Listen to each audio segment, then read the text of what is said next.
Bonsoir, mesdames et messieurs, Alexandre Baudouin et François Trépanier qui vous souhaitent la bienvenue à cette autre édition de Sport Express. As-tu tes pneus d'hiver, François? Je les ai une chance, une belle petite neige. Je sais que tu es un grand amateur de neige. On s'est parlé en s'en venant, tu étais vraiment content, Alex. Hein? Ah, écoute, c'est de la pure joie. Ouais. D'ailleurs, en arrivant ici, le festival des voitures dans le décor sur l'autoroute 35 a commencé. Oui, j'ai vu ça tantôt. Et j'ai failli passer tout droit dans le stationnement ici. C'est glissant, Tabaslac, sur le bord de l'eau. Appel à la ville? Non, oui, on a une nouvelle mairesse. Ouais, on pourrait peut-être en parler tantôt à notre ami William Julien, qui sera peut-être sur le comité de madame, la mairesse. Ceci dit, François, ben garde, si on veut terminer l'hiver, il faut qu'elle commence à un moment donné. Oui, c'est fait. Je suis à l'aise avec Coche ça, Alex. Hey, vendredi soir, François et moi, on s'est installés. Belle qualité d'image d'ailleurs. J'ai mis ça sur ma télé intelligente, ma Fight TV, on a loué ça. Bravo à Daniel Lafont et Samouraï MMA. Oui, 19 $ américains. On a regardé ça, François et moi. Écoute, tu sais, quand tu reçois un invité, que tu le vois en action de même, j'ai jamais été aussi stressé pour un combat d'MMA. Ça a été extraordinaire. Malheureusement, il a perdu, là, mais quelle performance de Michael Dufort. Michael a perdu, mais par décision partagée. Ouais. Bien important de le mentionner, ça a été tout un combat contre Kyle Prepolek, un ancien du UFC, Alex, que ses 2 derniers combats étaient au UFC. Alors, Michael a fait toute une performance. Ça sent la revanche et je tiens à mentionner quelle performance d'Éric Aymard comme annonceur. Alors, on voit des photos actuellement. J'ai pris ça chez moi, Éric, entre autres. Alors, c'est une belle introduction, ça, François. Bienvenue à Sport Express.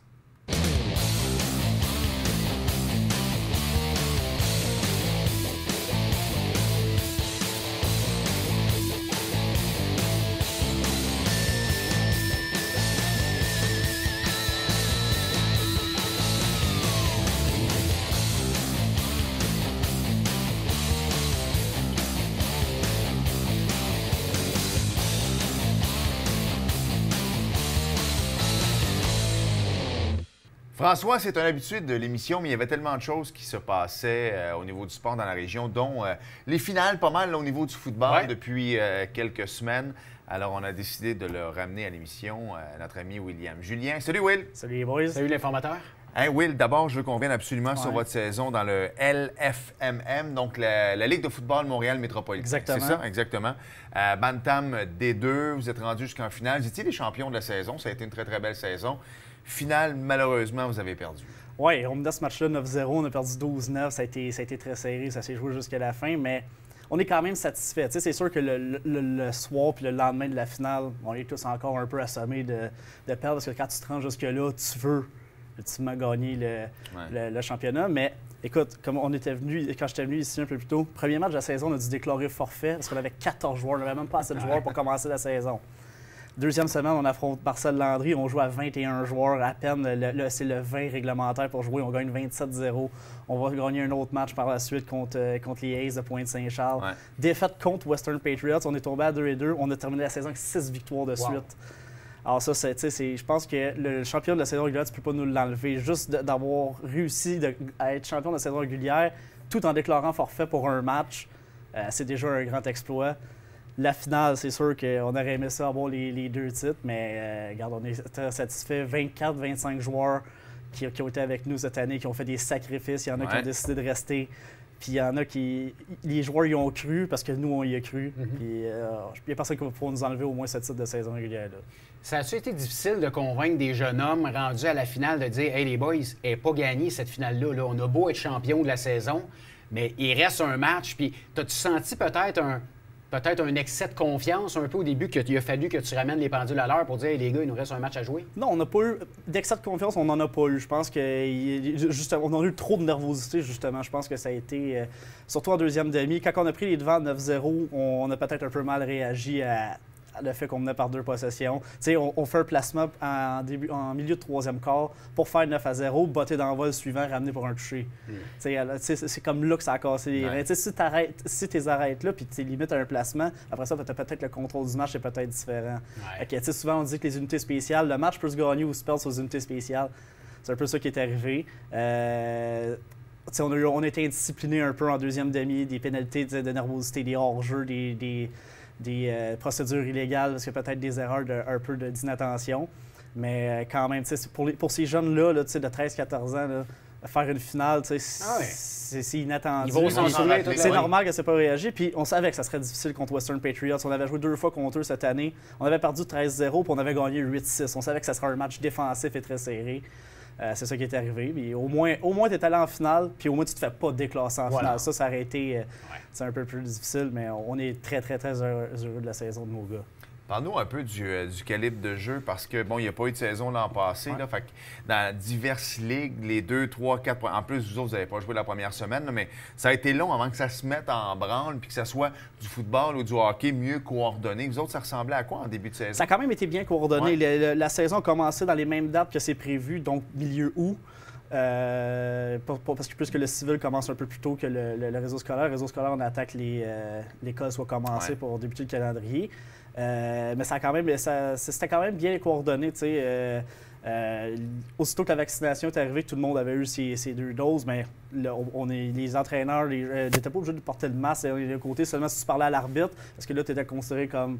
Vous étiez à l'extérieur, hein, fait que tu pouvais enlever. Oui, exact. Fait que en fait, les équipes étaient considérées comme des bulles, donc entre nous, on n'était pas obligé de porter de masque, mais le protocole était bien fait.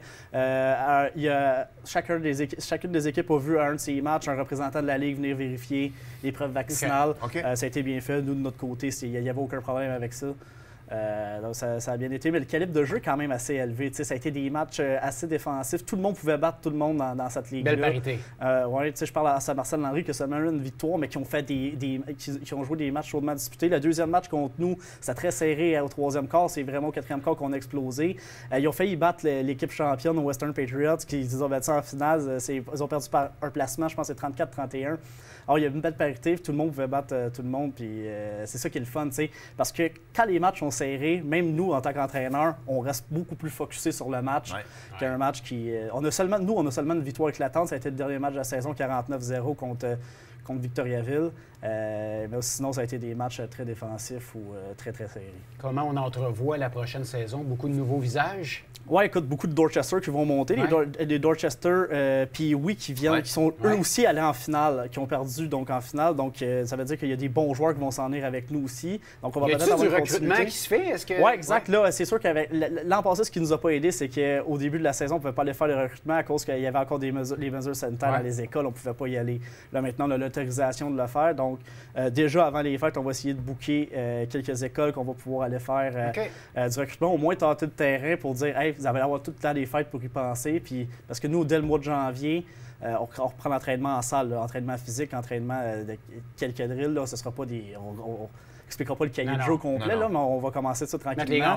C'est une concentration sportive, je pense qu'on va avoir quand même quelque chose de solide, donc on veut partir sur des bonnes bases. Mais oui, le recrutement, au moins, on va pouvoir y retourner. Je pense que ça va bien aller avec beaucoup de Dorchester qui montent. 12-15 environ qui montent, donc le corps arrière qui était très bon. Donc ça va nous donner une continuité parce que nous, on en perd beaucoup aussi qui s'en vont. On savait que c'était une saison cette année pour gagner parce qu'on avait beaucoup de nos vétérans quittaient. Mais on a quand même 6 joueurs qui restent, donc qui ont pris de l'expérience cette année, mais qui vont être des éléments clés de notre équipe l'an prochain. Donc, c'est sûr que c'est un peu trop tôt pour parler, mais présentement, ce que je vois, je serais confiant pour l'an prochain. Comment ça fonctionne? Est-ce que c'est un sport-étude? Oui, mais tu peux jouer, même si tu n'es pas dans le sport-étude, mais si tu es dans le sport-étude, c'est juste que tu as beaucoup plus d'avantages. On a de la chance d'avoir Frédéric Vachon qui était à la barre de ce programme-là, qui a le Lockdown Gym juste ici, où est-ce qu'il y a l'ancienne maison Étier. Donc ça, c'est beaucoup pour nous. Donc lui, il amène ses joueurs au gym, font de l'entraînement physique, suivi par un entraîneur certifié comme lui. Donc ça, c'est intéressant. Mais tu peux jouer quand même. Donc tu n'es pas obligé d'être dans le sport-études. C'est juste que tu vas arriver pour les pratiques le soir, puis tu vas faire vraiment juste du football, alors que les autres vont avoir beaucoup plus en avance sur leur entraînement physique ou sur d'autres choses, parce que leur après-midi, c'est comme un sport-études, évidemment. L'après-midi, ils sont libérés, ils font d'autres choses. Ils vont peut-être avoir un apprentissage de football aussi plus intéressant. Voyez-vous la différence, Will? Ceux qui le sont, ceux qui ne le sont pas? Cette année, on avait tellement de talent que je dirais que je ne l'ai pas vraiment vu. L'an prochain, j'ai hâte de voir. Mais ça s'apparaît sur certains joueurs. Il y avait des joueurs qui étaient déjà talentueux, que ça a juste amélioré leur game. Mais j'ai hâte de voir, là, plus qu'on s'en va avancer. Je pense que c'était la 2e année du sport-études. Donc, On va prendre le temps de regarder ça. Puis l'an prochain, je pense qu'on va avoir un indicatif de qu'est-ce que ça donne. Comment vous vendez? Parce qu'habituellement, quand tu es dans le régulier, bon, tu sais ton école de quartier, là, on s'entend, tu vas aller à Marcel Landry, dépendamment de ton adresse ou si tu vas aller au privé. Mais vous autres, comment vous faites pour convaincre un jeune d'aller à votre école secondaire à plus qu'un autre? Parce que c'est les études, j'imagine aussi, les parents doivent poser beaucoup de questions. Exact. La concentration sportive, elle est basée à Joséphine dans Durand. Donc, si tu veux faire partie de la concentration sportive, tu vas à Joséphine. Mais on a une clause pour St. John's qui, eux, peuvent continuer d'étudier en anglais, mais sont libérés les après-midi pour y aller. On en avait, je pense, c'est 2 qu'on avait dans l'équipe. Donc, vous avez une belle entente avec les réseaux scolaires anglophones. Oui, c'est ça. Donc, ça, c'est un plus pour nous parce qu'il y a des très bons joueurs qui sortent de St. John's. J'en ai eu dans le fil des années. Là. Je pense à Nathan McPhee, le fils à Lynn, qui a été un de mes bons joueurs qui allait là. Donc, ça, c'est un avantage pour nous aussi, c'est clair. Mais vu qu'on possède tout le territoire ici, c'est comment ça marche aussi, c'est qu'on était déjà tout fusionné de ce côté-ci de la rivière. Donc ça, c'était déjà un avantage pour nous. On a toutes les écoles de ce côté-ci. Donc, théoriquement, on aurait le droit d'aller recruter de l'autre côté de la rivière. Il faut demander ce qu'on appelle un release pour qu'ils jouent ici, puisque PML joue dans la même ligue que nous. C'est pour ça ma question. Là, si quelqu'un il habite sur le territoire PML, mais qui veut jouer avec vous autres, ça prend une dérogation. Oui, ça prend une dérogation signée par entente entre la polyvalente puis évidemment l'équipe ici. D'habitude, ça se fait très bien. Il n'y a pas de demande. Ce qu'on veut, c'est que les joueurs jouent au football. On ferait la même chose si un de nos joueurs voudrait aller jouer de l'autre côté. On veut que les jeunes jouent. Fait qu'on ne commencera pas à mettre des bâtons dans les roues pour absolument vouloir gagner un championnat. Dans notre catégorie, mais non, ça peut se faire. D'ailleurs, notre entraîneur-chef, Bruno, c'est un gars qui reste à Iberville. Son gars a eu une dérogation pour jouer ici. Il a accepté sans problème, donc ça peut se faire. C'est sûr qu'on favorise le territoire ici, puis on essaie de laisser de l'autre côté. Mais on ne veut quand même pas empêcher les jeunes de venir jouer ici ou le contraire, ou l'inverse. Donc, je pense que l'entente est bien faite pour ça. On a reçu JP Bégin, le coach des Géants, il y a quelques semaines, qui est venu parler de la saison, résumer, parler un peu du recrutement qui se faisait. Puis moi, ça m'a... J'étais content d'entendre ça, qu'il disait que pour le recrutement, on pense de plus en plus local, aller chercher nos bons joueurs ici. Est-ce que tu le sens que pour les jeunes joueurs de l'équipe, pour eux, c'est peut-être une certaine motivation, savoir qu'on a un club de Division 1 au Cégep, que dans quelques années, peut-être qu'ils vont pouvoir jouer dans leur cours, dans une ligue de football vraiment incroyable? Ce qui est le fun aussi, c'est qu'on partage les mêmes installations que les Géants, puis les Géants pratiquent souvent après nous. Wow. Donc, les joueurs voient déjà un peu comment les Géants procèdent et tout. Donc, ça, je pense que c'est intéressant. Puis, je pense que le fait que nous, on a fait une finale, les Cerbères, plus vieux, au midget, ont quand même été en séries éliminatoires. Les Dorchester sont allés en finale. Donc, tu sais, tu as 3 équipes de Saint-Jean qui ont quand même fait les séries, dont 2 qui sont allés en finale. Même les Huskies qui ont gagné. Les Huskies qui ont gagné, mais tu sais, pour parler des Géants, tu sais, je pense que nous, on montre qu'on est capable de développer de très bons joueurs de football. Ouais. Donc, je pense que c'est pour ça que les Géants se gardent une porte très ouverte. Iberville, il y a des très bons joueurs de l'autre côté aussi qui sont là. Des joueurs que j'ai dirigés il y a 2 ans, qui sont maintenant là, qui vont choisir leur cégep, qui, je pense, pourraient faire très bonne figure avec les Géants. Donc, c'était intéressant. Tu sais, avant, les Géants, c'était beaucoup ça. C'était beaucoup très local. Finalement, on est allé chercher à l'extérieur, ce qui n'est pas mauvais. On est allé chercher de très bons joueurs à l'extérieur qui sont venus mettre les Géants un peu sur la map. Je pense qu'il est temps de avoir des bons joueurs partants qui viennent d'ici. Je pense que ça va juste donner un coup de pouce pour nous aussi au football amateur. Tout à fait. La question qui tue, puis il reste 1 minute, je sais que tu restes avec nous pour le prochain segment, mais les Géants l'ont fait, là, ils étaient D2, à un moment donné, ils sont devenus trop forts pour la Ligue, puis je pense qu'on était rendu là aussi dans le cheminement. Soup avait fait tout un travail. On est dans le D1 aujourd'hui, ils gagnent peut-être moins de bol d'or, mais dans le sens qu'on mérite d'être là, puis ils sont compétitifs, sont dans la bonne ligue. Vous autres, tu me disais hors d'onde que si vous aviez gagné la finale, ce serait D1, mais le fait probablement, le fait que vous avez eu une belle saison, en plus que vous avez skip le premier match, c'était pas de votre faute, là, mais est-ce que tu penses qu'il pourrait y avoir une demande en ce sens-là d'aller Division 1? Parce que là, si vous allez Division 1, de l'autre côté, là, c'est parce que là, à un moment donné, il y a des gens de PML qui vont peut-être vouloir aller avec vous. Tu sais, comment ça va? C'est quelque chose qu'on va regarder. Ça va dépendre aussi. Il y avait les ligues n'avaient pas changé en raison de la COVID cette année. Donc là, peut-être qu'il va y avoir des équipes qui vont demander de descendre aussi. Parce qu'ils étaient moins forts dans la Division 1. Donc peut-être que nous, on va être obligés de monter. Peut-être que ça va être une obligation de la Ligue aussi. On va regarder ça, mais il n'est pas impossible qu'on décide de jouer en D2 encore l'an prochain parce que vu qu'on perd beaucoup de joueurs et que c'est des nouveaux joueurs qui arrivent, on va avoir 2 ans pour travailler avec eux. Donc, peut-être qu'on va prendre une autre année dans D2, peut-être pour se reformer puis attaquer lorsque tous nos joueurs vont arriver à maturité en D1. dans 2 ans. C'est des choses qu'on regarde à chaque année, évidemment, mais on est encore très loin d'une décision aussi. Probablement qu'on va jouer encore en D2 l'an prochain. Es-tu bon, lui? Hein? Il est très bon. Tabarouette, Il est tellement bon qu'il s'en vient prendre ta place pour la deuxième oui, il s'en vient partie. prendre ma place. Alors, on s'arrête et au retour, William Julien sera là et je serai l'invité. On va parler de hockey féminin. Ouais. On va parler d'Éric Gélina aussi. Absolument. On commencera avec Éric Gélina, puis on ira au hockey féminin ensuite. Bougez pas.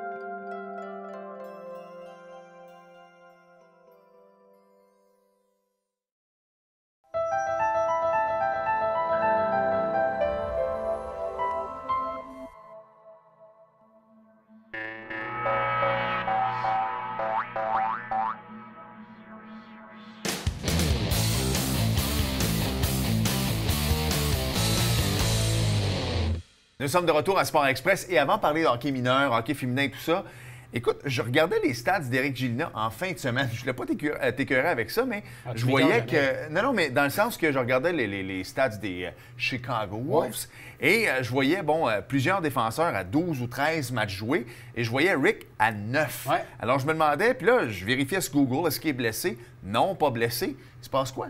Écoute, il a été blessé en début de saison, donc il a manqué des matchs. Je voulais qu'on en parle avec Will, qui a suivi ça un peu aussi. On vous apprend, pour les gens qui ne sont pas au courant, qu'Éric fait son retour en Europe. Il est de retour dans la Ligue élite de Suède avec le Rögle BK, une équipe où il est attendu en héros. On va pouvoir voir peut-être les images pendant qu'on en parle des différents buts qu'Éric a comptés la saison passée. Will, si tu nous expliquais pourquoi Éric est de retour en Europe? Écoute, je pense que c'est pas un cérébral personne, Éric. Il a quand même joué longtemps dans la Ligue américaine, que ce soit dans la club école des Devils à l'époque et avec le Rocket aussi. Ouais. Je pense qu'il a joué assez de matchs dans la Ligue américaine. Je pense qu'il connaît la Ligue. On sait que de plus en plus, les équipes vont aller quand même recruter en Europe. Alors, je pense que pour son bien personnel, de retourner en Suède dans une équipe qu'il connaît, avec des partisans qui l'adorent. Absolument. Je pense que c'est la meilleure décision qu'il pouvait prendre. Mais on s'entend que la profondeur des Hurricanes, il n'y a pas de place. Là. Quand tu dis qu'il y a des gars comme Suzuki, le frère de Nick, Ryan Suzuki, et LT Scratch dans la Ligue américaine régulièrement, qui est un choix de première ronde, ça montre la profondeur des Hurricanes. Tu sais, Alex en parlait. Il y a des pendant qu'Éric était blessé, il y a des défenseurs qui ont joué beaucoup plus de matchs, qui ont joué beaucoup plus de minutes, qui ont pris les minutes qu'Éric prenait de qualité. Je pense qu'il y a des défenseurs, à cause, malheureusement, d'une blessure, ont passé devant lui dans l'organigramme. Donc, je pense qu'Éric évaluait ses chances en disant « Ouf, pas sûr que ça va être cette année ». Retourner en Suède, on ne sait jamais qu'est-ce qui peut se repasser à la fin du calendrier en Europe. Puis on va lui souhaiter le meilleur, mais il va être intéressant à suivre en Suède. Parce qu'il ne faut pas oublier une affaire. J'en parlais avec François tantôt, hors d'onde. L'histoire de Kotkaniemi, à un moment donné, que ce soit une joke ou pas, le point, c'est que le gars gagne 6,1. Il y a le quatrième trio. Exact. Des jeunes, présentement, qui sont sur un pace de 60-65 points, gagnent moins que Kotkaniemi et seront à signer l'an prochain ou dans 2 ans. Donc, si Kotkaniemi gagnait 6-3, il risque de gagner encore 6-3 ou sinon, il va signer un contrat à plus long terme, mais il va être à 4 ou à 5. Donc, ces jeunes-là vont monter. Donc, j'ai l'impression qu'Éric, c'est peut-être bon qu'il s'en aille dans une autre organisation parce que probablement que le 6e, 7e défenseur chez les Kings seront des gars de 20, 21 à 900 000 par année. Ils ne prendront pas un gars de 28 ans, je pense. On a échangé un Jake Bean, justement, qui était un grand espoir de la formation parce qu'on n'avait déjà pas de place. Donc, on voit que présentement, le 7e défenseur est Brandon Smith, qui a joué un peu, mais en arrache un peu avec le coup de patin, défenseur de 31 ans, qui a joué quelques matchs. Fait, tant qu'à être là puis ne pas jouer, vaut mieux aller en Suède, dans une ligue qui est appréciée, qui va prendre sa place. Puis je pense qu'en parlant de prendre la place, Will peut prendre ta place. Ah oui, viens-t'en, mon Will. on va changer de place. Est-ce que je suis correct ici, à droite? Oui, la marque Renault-Lefort, c'est parfait. Parfait, exactement. Non, mais... C'est là qu'on parle de hockey féminin, Alex. Je veux qu'on parle de hockey féminin, mais en même temps, je veux qu'on parle du hockey mineur. Tu sais, il y a eu beaucoup de choses qui sont passées depuis les dernières semaines. Nouveau directeur général à Hockey Québec. Oui, Jocelyn Thibault, d'ailleurs, aussi comité présidé par Marc Denis aussi. Quel comité? Des gros noms là-dessus. Kim Saint-Pierre, entre autres. Daniel Sauvageau. D'ailleurs, c'est assez drôle parce que je faisais... D'ailleurs, elle n'écoute pas l'émission, mais si jamais elle écoute l'émission, il faut qu'on se parle parce que quand je fais mes résultats sportifs au 98.5, c'est elle qui me suit, en fait, sur le hockey universitaire féminin. Je trouve ça le fun que le 98.5 donne les résultats de cette ligue-là, parce qu'il ne faut pas oublier que c'est un peu leur ligue nationale aux filles. Absolument. C'est de jouer universitaire, c'est de jouer collégial, jouer universitaire. Mais ce que j'ai pas aimé la semaine passée, les boys, je vais vous le dire, c'est d'abord, Jocelyn Thibault, c'est extraordinaire. Et Jocelyn Thibault dit en conférence de presse que ça ne se fera pas du jour au lendemain. Ça peut prendre 2-3 ans. Et là, on s'en va en élection. En dans octobre un an. 2018. Voilà. Et là, Legault qui arrive, lui, qui crée un comité et bang pour le mois d'avril. Ouais.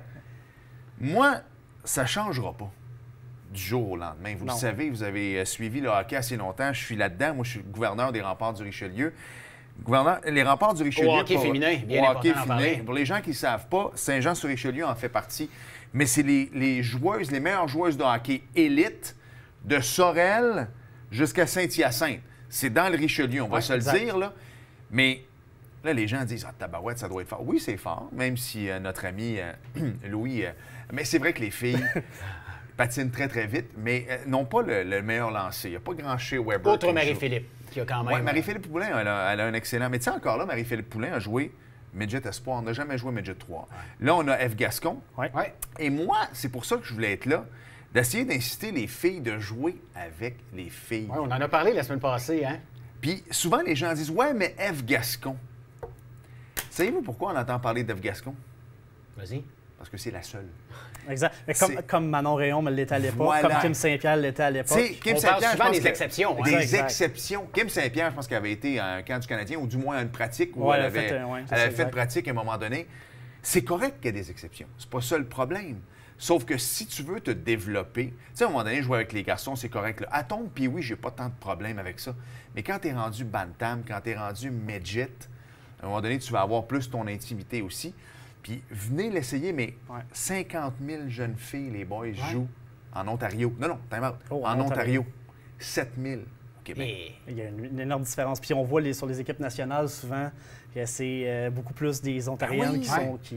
Mais Alex, comment on le voit, le modèle de F. Gascon chez les jeunes filles que tu entraînes toutes les semaines? Est-ce que les jeunes filles se disent, ben nous, on va être comme elles, on veut se tailler une place parmi comme les hommes? Comme les Kim Saint-Pierre voulaient être des Exactement. Manon Rayon. Voilà, mais... ou on pense plus à Marie-Philippe et à Mélodie Daou puis les filles. Ça, c'est l'avantage que les filles ont comparativement peut-être aux garçons, parce que les garçons ont des modèles, mais les modèles sont souvent inaccessibles. Dans le sens que tu vas croiser un joueur du Canadien, là, mais tu vas le croiser à l'épicerie, puis il n'y aura peut-être pas de grand temps pour prendre une photo avec toi. Surtout avec un masque. Surtout avec un masque. Les filles, tu sais, mon M13, puis oui, maintenant 3A, c'est la classique Caroline Ouellette. Ça s'en vient là, à la fin du mois de décembre. Mais les filles vont tous être là. Caroline va être là. Sa femme également, qui est l'ancienne capitaine, je pense, de Chu, exactement, qui est l'ancienne capitaine d'équipe des États-Unis, qui est établie à Montréal maintenant. Elle va être là. Julie Chu. Exactement. Julie Chu, Il va y avoir des filles d'équipe Canada. Daou va être là probablement. Marie-Philippe Poulin risque d'y être également. Karel est mort. Karel est mort aussi. Puis des fois, il y a des matchs, justement, de joueuses du Canada et également de la fameuse ligue qu'on veut, la Ligue nationale de hockey féminine qu'on veut mettre en branle au cours des prochaines années. Il y avait les Canadiennes qui évoluaient. Qui étaient là. Eux autres vont jouer, elles vont jouer. Donc, les filles vont pouvoir s'approcher, prendre des photos, signer des autographes. Donc, l'avantage, c'est que les filles qui sont allées à Équipe Canada, membres du Temple de la renommée aujourd'hui, redonnent beaucoup à ces jeunes filles-là. Donc, ça, au moins... Puis, ce qui est le fun aussi, les boys, c'est que dans le bantam, dans le midget, on en a perdu beaucoup. L'hiver passé, là, la pandémie, ça a été rough pour les filles. Pour les gars aussi, mais elles ont découvert d'autres choses, le ski. Alex, est-ce qu'on a perdu beaucoup plus de filles que de garçons? Je peux pas y aller avec le ratio, mais je sais que nous, des bonnes joueuses. Tu sais, écoute, sans vouloir... on a perdu des très bonnes joueuses qui étaient avec les Remparts depuis plusieurs années. Je sais que ça a été comme ça. Écoute, Triolet, là, Sherbrooke, c'est gros. On nous demandait, quand tu vas couper une gardienne de but, on aimerait ça aller la voir parce qu'on n'en a pas. Tu sais, c'est une saison vraiment où on a changé les choses, on en a perdu des bonnes, mais là, dans le M11, ce qui est le fun, c'est qu'il y a plusieurs petites filles qui se sont inscrites. Alors, eux autres, il ne faut pas les perdre. C'est le futur. Tu sais, mais quand je vois des choses d'essayer de changer le hockey jusqu'au mois d'avril. Je suis désolé, là, mais on arrive en décembre. Fait qu'il va y avoir 2-3 semaines où il ne se passera rien. Tu vas revenir en janvier et là, il va falloir que tu mettes sur pied d'essayer d'amener un document à François Legault pour le mois d'avril. Je suis désolé, mais j'ai de la misère. Je sais que Alex, les intentions... tu parles de création de comité avec les élections qui s'en viennent. Là, on parle d'Éric Girard qui va être un ministre dédié peut-être, qui va redosser les Nordiques. Oui. Gary Bettman et... François Legault travaille fort présentement. Il travaille fort. Puis en plus, on m'a dit. Il travaille fort pour se faire élire. On m'a dit que sa rencontre avec. En plus, ça date, là. C'est même pas d'hier. Là. Il a tempéré cette semaine, Legault, en disant ouais, mais c'est vieux, là. Tu sais, je suis pas tant certain qu'il va avoir quelque chose. Mais mon point, c'est que les jeunes filles qui écoutent l'émission actuellement, inscrivez-vous avec les filles. C'est pas parfait, c'est pas ça que je dis. Là. On revient de la pandémie, on cherche nos heures. Là. Habituellement, on avait plus d'heures-glace, il y en a moins un peu cette année. On essaie de ramener plus l'heure-glace, mais mon point, c'est que quand tu joues dans l'élite féminin, tu sais, Pee-Wee 3A, comme ma fille, elle joue, là, il y en a quelques-unes qui joueraient Pee-Wee 2A masculin. Il y en a qui joueraient Pee-Wee 2B. Puis il y en a qui joueraient Pee-Wee A. Mais Pee-Wee B, Pee-Wee C, là, il n'y en a pas des tonnes. Fait que je me dis, tant qu'à jouer Pee-Wee A ou Pee-Wee 2B masculin, vient-en Pee-Wee 3A féminin. 2 pratiques par semaine, 2 matchs. D'ailleurs, tu joues à Québec. Oui, papa, maman vont voyager plus, mais tu vas jouer à Québec, tu vas jouer à Trois-Rivières. Tu vas être dans l'encadrement 3A. Non, exact. Tout à fait. Puis, Puis on le voit aussi, là, les filles, là, quand ils jouent ensemble, là, ils développent toute une complicité. C'est pour ça que les programmes américains, canadiens marchent beaucoup, parce qu'il y a une continuité, puis les filles jouent ensemble depuis des années. Donc, quand ils arrivent tout en même temps, bien, ils ont déjà joué ensemble, la chimie est déjà Tout à fait. Puis, tu sais, je pense qu'on peut... Il reste une minute. Là, je pense qu'on peut comparer avec d'autres sports. Si on regarde au soccer mineur, les filles vont jouer ensemble, les filles vont monter. Baseball, regarde ici à Saint-Jean, là, on a une équipe là, professionnelle à Saint-Jean. Les filles jouent ensemble. C'est du bon calibre. Les filles se connaissent, sont habituées de jouer ensemble. Voilà. On développe des chimies. Je pense qu'on pourrait faire la même chose. Je pense que c'est important d'avoir la même structure pour le sport féminin que pour le sport masculin, pour que tout le monde gradue ensemble et qu'on développe un meilleur produit. Et je prends les dernières 30 secondes, les boys, c'est exactement ça. S'il y a quelque chose qui peut sortir, puis pourquoi j'aimerais parler au Daniel Sauvageau, au Kim Saint-Pierre, d'essayer d'inciter ces filles-là de jouer avec les filles. Puis tu sais, quand on dit de venir sur le plancher, c'est l'année des Jeux du Québec. Puis ça va être M15. Donc la majorité de mes filles qui jouent 3A, là, bien, vont aller aux Jeux du Québec. Mais là, ils scindent ça. Côté Rive-Sud, mon bar à moi, que c'est Sina qui va coacher. Côté Yamaska, ils n'ont pas de coach. Fait que pourquoi je veux parler à des gens comme Kim Saint-Pierre, c'est beau les comités, mais pour tes Jeux du Québec, M15, 3, féminin, tu n'as pas de coach actuellement, puis ça se peut qu'il n'y ait pas d'équipe à cause de ça. Ça, c'est très un bon SOS à lancer. Oui, voilà, c'est là que ça commence sur leur terrain. Fallait en parler. Ouais, écoute, c'était quand même une table rectangulaire, mais je trouve qu'on a fait vraiment une belle table ronde sur le hockey. Oui, c'était bien, ça, une table ronde. Hey, il neige dehors, on me semble une petite fondue au chocolat. C'est bon, table ronde. Hey, merci, Alex, d'être venu à l'émission. Merci, Will, d'avoir remplacé Alex. Non, mais il faut que tu nous amènes au retour de la pause, François. Absolument. On vous retrouve après ceci.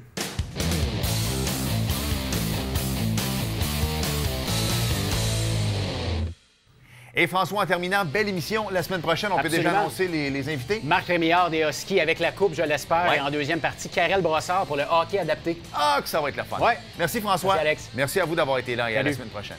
Bye bye.